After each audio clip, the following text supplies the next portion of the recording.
かつて世界最大規模の海軍力を誇った大英帝国、イギリス海軍開設の第2回です。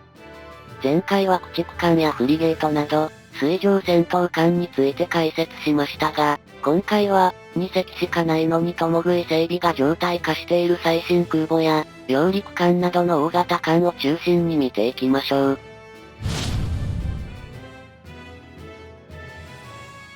クイーンエリザベス級は、短距離離陸、垂直着陸方式のストーブル空母ながらも、満載排水量は6万トンを超えて、イギリス海軍史上最大の軍艦となっており、ストーブル方式の空母としても世界最大です。本来ストーブル方式の空母は、カタパルトや着艦装置が不要な分だけ小型なものが多いですが、本級は、アメリカやロシア、中国など、フルスペックの空母に引けを取らないサイズ艦となっており、艦に対して斜めに設置された着艦専用の甲板、アングルドデッキこそ採用されていませんが、甲板は左舷側に大きく張り出しており、広いスペースが確保されているため、やろうと思えばカタパルトも搭載可能な拡張性を持った設計となりました。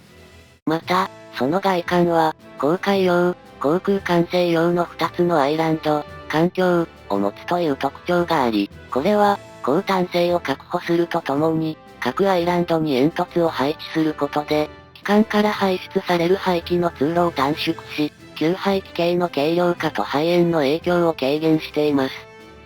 搭載可能な艦載機は、通常の運用だと F35B を30機前後、その他のヘリも合わせると、40機ほどを搭載すると見られますが、最大で50機から60機を搭載可能、という情報もあります。ただ、艦載機である F35B の調達は緩やかで、空母での本格運用が可能になるのは、早くても2023年から、とのことで、それまでは、アメリカ海兵隊から派遣された部隊の F35B が搭載されることになっています。続いて搭載する兵器ですが、クイーンエリザベスは防空兵器としてのミサイルは搭載しておらず、主な防御はファランクスを3機のみで担うことになりますが、それに加えて、DS30M M2 という防御システムも搭載しています。これは、30mm の機関砲、ブッシュマスター2を使用した防御システムで、対空目標も攻撃可能とされますが、その精度は不明。基本的には対水上目標に対して使用し、ミサイルなどの迎撃については、限定的な能力にとどまるのではないかと思います。ということで、本級は機関砲の防御は厚いものの、射程の長い防空ミサイルを持たないため、敵ミサイルが数キロ以内に入らないと迎撃できず、そこで撃ち漏らしたら終わり。空母などの大型艦は、普通は射程の異なる複数の迎撃手段を持つものですが、まあ基本的には護衛の艦艇に守ってもらうので、その辺は割り切ったんでしょうね。このクイーンエリザベス級ですが、2番艦のプリンス・オブ・ウェールズも、2019年に就役したため、2隻体制となりましたが、2番艦の建造までには紆余曲折あり、ストーブル方式だった1番艦に変えて、カタパルト方式に設計変更しよう、とか、財政難だからそもそも2番艦の建造を中止しよう、とか、もし建造したとしても、予備役状態で保管しよう。いや、インド海軍に売っちゃおう、など、ピンチな状態が続きましたが、最終的には1番艦と同じ設計で建造し、なおかつイギリス海軍で運用されることになりました。しかし、なんとか就役した2番艦のプリンス・オブ・ウェールズですが、現在では1番艦であるクイーンエリザベス級の部品供給源と化しています。そもそも1番艦のクイーンエリザベスは故障が頻発しており、就役後、3分の2の期間はドックで過ごすなど、実任務に就いたのはわずかな期間に過ぎません。このような空母のパーツはオーダーメイド品のため、応急的に姉妹艦のパーツを拝借しているだけで、生産体制が整えば問題は解決される、との見解もありますが、旧式化した艦艇ならまだしも、就役間もない新型空母同士の共食い整備というのは、決して褒められたことではなく、近年の大英帝国の弱体化、そして、空母という金食い虫の維持がいかに大変かを物語っています。まあ本級の建造費は当初から大幅に増え、2隻で約6500億円だったコストが、1兆円近くまで膨らんでいるので、そりゃあまあ1隻でお腹いっぱい、って感じになるよね。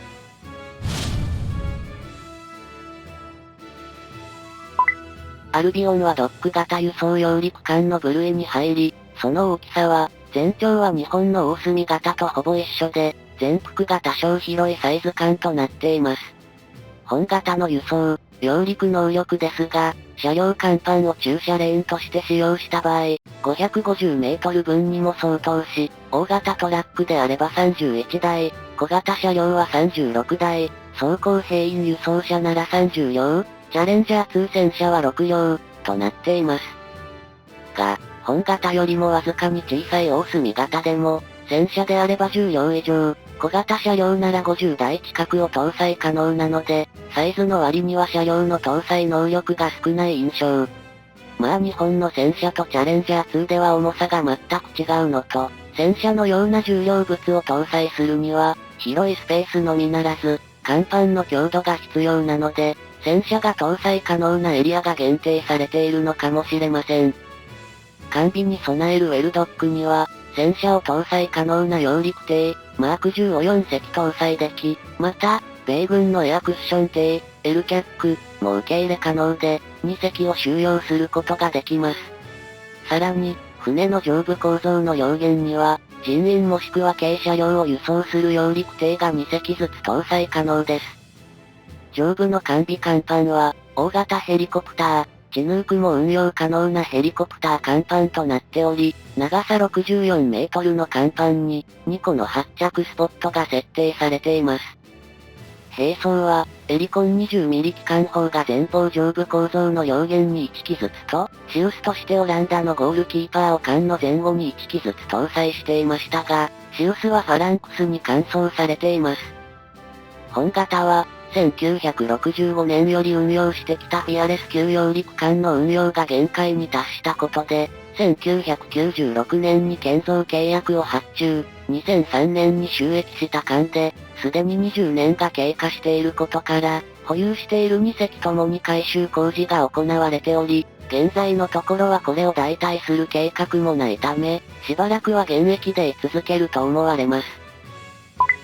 米型揚陸艦は、補助揚陸艦という扱いになっているものの、その大きさは前述のアルビオンよりわずかに小さいながらもほぼ同等で、揚陸作戦においては、アルビオン級が揚陸の先陣を切る役割を与えられているのに対して、本型は第一陣の揚陸部隊が沿岸を確保した後に、海岸へ接近して揚陸を開始する、という、第二陣以降の揚陸戦力として位置づけられています。よって、揚陸の際に攻撃を受けるリスクがアルビオンよりも低いため、船体の構造は商船に準じており、搭載する兵器についても、当初はファランクスすらなく、機関砲を搭載するのみとなっていました。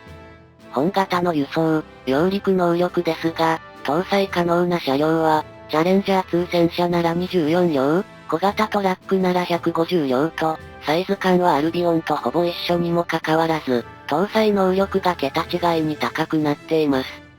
これは、商船設計や武装の最小化による艦自体の重量が軽いことと、ウェルドックのスペースがアルビオンよりも小さいため、その分車両のスペースを確保できていることによると思われます。完備甲板についてはヘリ甲板となっており、チヌークも発着可能なスポットが1箇所あります。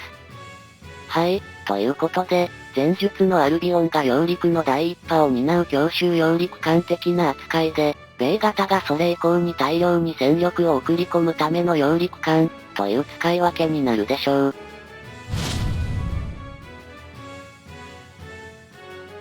リバー型哨戒艦は、主に水産資源の保護や警備救難に用いられている船です。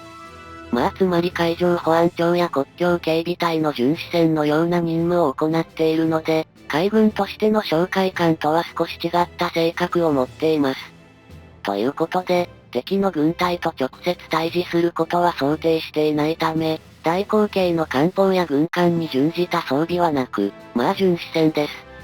とはいえ、イギリスは海外に多くの領土を持っており、本土から遠く離れた海域でも任務を行うため、稼働率の高さが求められ、居住性にも配慮された結果、年に320日も稼働できる想定となっています。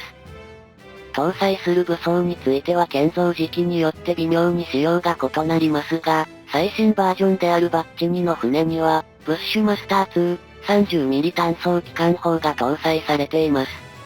これは、日本の海保でも多数の巡視船に搭載されている機関砲で、射程は約5キロ、発射速度は毎分200発のスペックを持ちます。本型の主な兵器としてはこのブッシュマスター2くらいしか搭載しておらず、防空能力はなく、電子装備についても広範囲を監視するための対空レーダーは搭載していません。また、対戦能力についても艦自体にはソナーなどは装備しておらず、必要に迫られた際には対戦ヘリの搭載でその辺をカバーするのかもしれませんが、後部甲板からヘリの発着は可能なものの、格納庫はないため、ヘリの常時搭載は想定しておらず、まあ対戦能力は割り切っているのでしょう。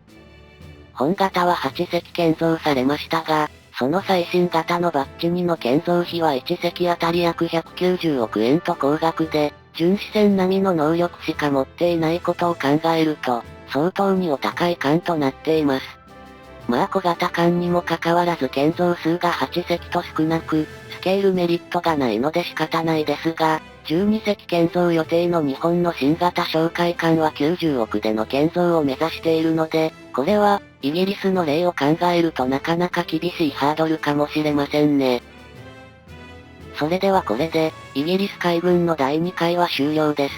次回は潜水艦と補給艦の戦力を解説します。まあ次も見てやるか、という方は、いいね。チャンネル登録、新作動画をお知らせする、ベルマーク、のポチをお願いします。